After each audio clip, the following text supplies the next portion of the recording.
So my name is Kayla Engel, and I am doing my Module 1 Personal Introduction for my Educational Leadership class. And I'm going to try to go through these slides faster because I recorded it last time and I exceeded my amount. I'm a Sterling College graduate pursuing my Master's in Instructional Technology.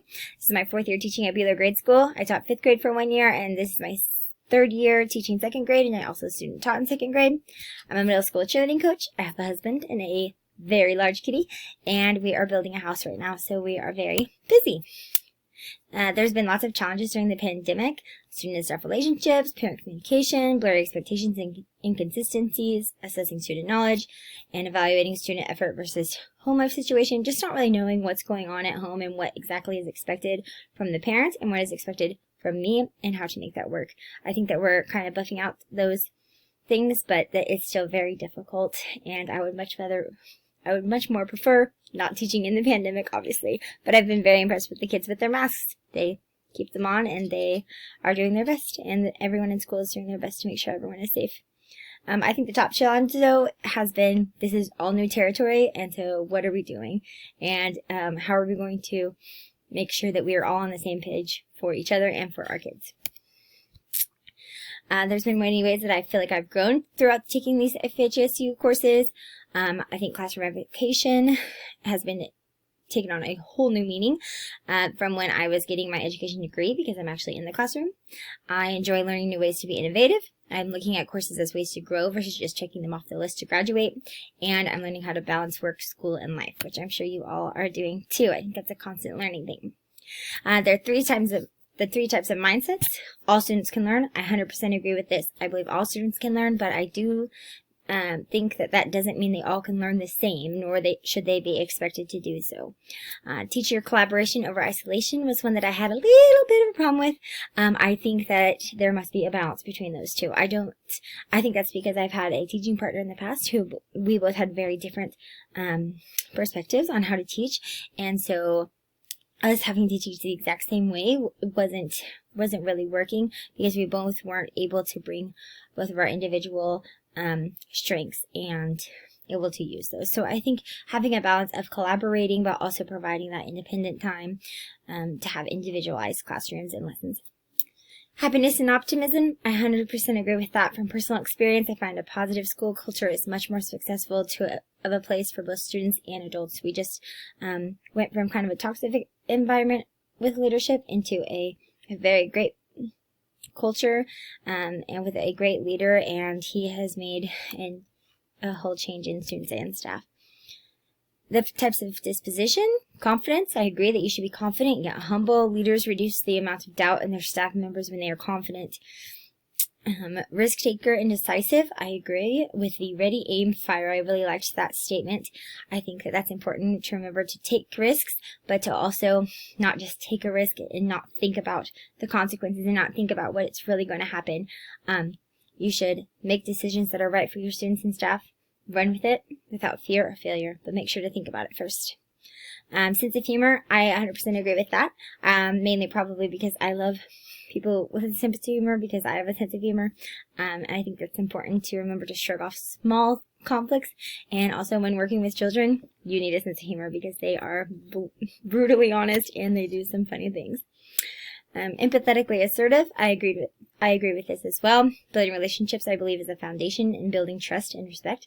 And you must have a balance between being empathetic and assertive. Being a learner, I agree with this. I think there's always something new to learn in our district, and we are all always being told that we should be hungry to learn, and I agree with this because there's always something new out there to learn, and I believe you can always become better and grow and become a better leader no matter what position you're in or how long you've been in that position. The 3 types of practices: focusing and prioritizing. I agree that you should focus on a few important goals rather than trying to do everything at once. Give your staff an opportunity to be successful and grow, then you continue to push them. I also think that as a personal goal too is prioritizing, not looking at everything and trying to do everything all at once, because then you're not going to be successful. Focus on a few things to be successful at. Then after you've reached those goals, you can continue to grow and reach more.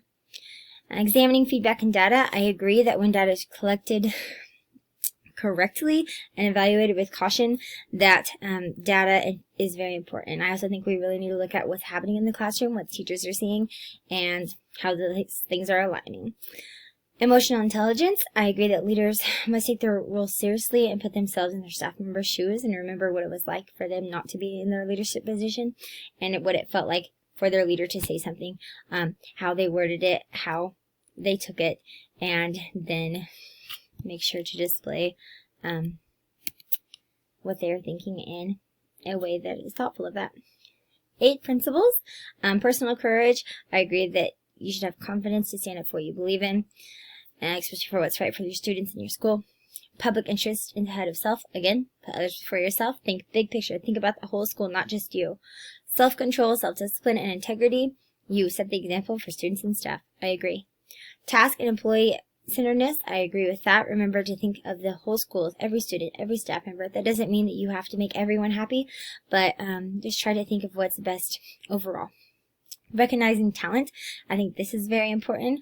It builds a positive environment, and I do think you have to be cautious not to display favoritism, but I think you should be recognizing talent in other staff members and even have your teachers being doing that to each other. That's something my principal has implemented this year, is having us make sure that we're recognizing one another for their positive things about them, because everyone has that, and you never know when someone needs a pick-me-up.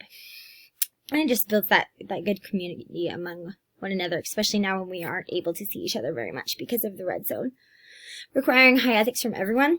I agree with this. I think the line must be drawn clearly, and this can be done while still displaying that patience and compassion. And I think this can be done as a teacher with students too, saying, hey, I love you, and I'm sorry that this is the way it is, or maybe I'm not sorry this is the way it is, but I love you and this is what I expected of you, and so because I love you, I want you to be successful, and that's why the line is drawn here. Sensitivity and understanding. I think that you have to definitely do that. Put yourselves in their shoes, whether this is talking about students or staff members. And remember, you don't know all of their internal battles. You don't know what's going on. So make sure to ask questions before just blaming someone or getting really angry with them.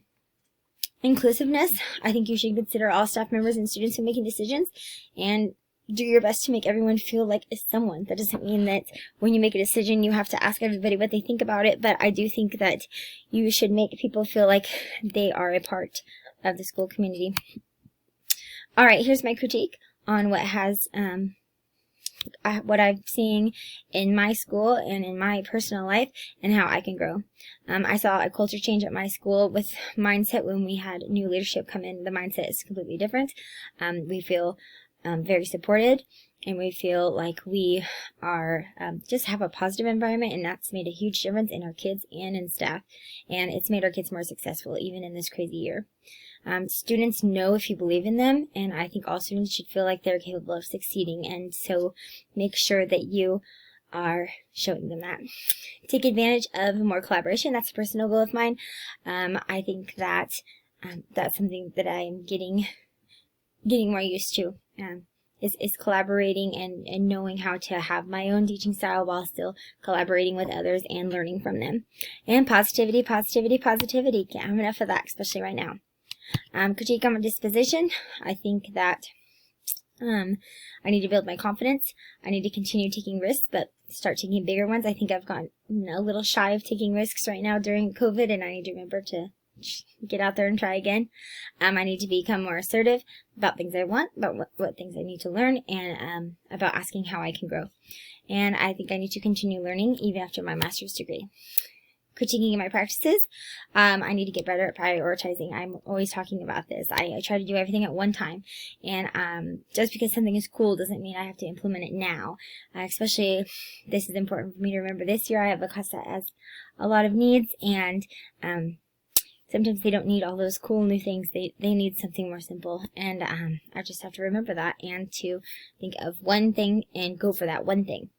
And then I'll reach the other goals later. And I also want to become better at reading data, tracking it, and applying it, which I'm working a lot with my co-teacher on, because she is a pro at that. Critiquing by principles. I want to become more purposeful with recognizing talents in others, just making sure that I am being that leader in the school, having personal courage, which I think comes with confidence building, and continue holding high expectations. All of this supports my educational success and educational success in my school and well-being of each student and adult by remembering that leaders set the tone for the school. With a leader displaying these qualities, a school is much more likely to be full of happy students and staff members. When people are happy, more learning and growing can occur. And you can be a leader no matter what position you hold. And when it comes to the standard 2.1, I think in standard correlation, this assignment correlates with standard NS 2.1 because they share the goal of making all teachers leaders in order to make all students successful. The relevancy is that this assignment caused me to reflect on how I need to grow in being a leader in my school and also made me appreciate my principal in a brand new way. Reflection: when hearing educational leadership, I often jump straight to a position that does not pertain to me, such as a principal, which I spelled wrong right there, or some form of admin, but these articles made me realize that I can and need to be a leader in my building, even when it is not in a classroom leadership position. And there are my references. I'm super excited for this class and to get to know you all, and have a good evening.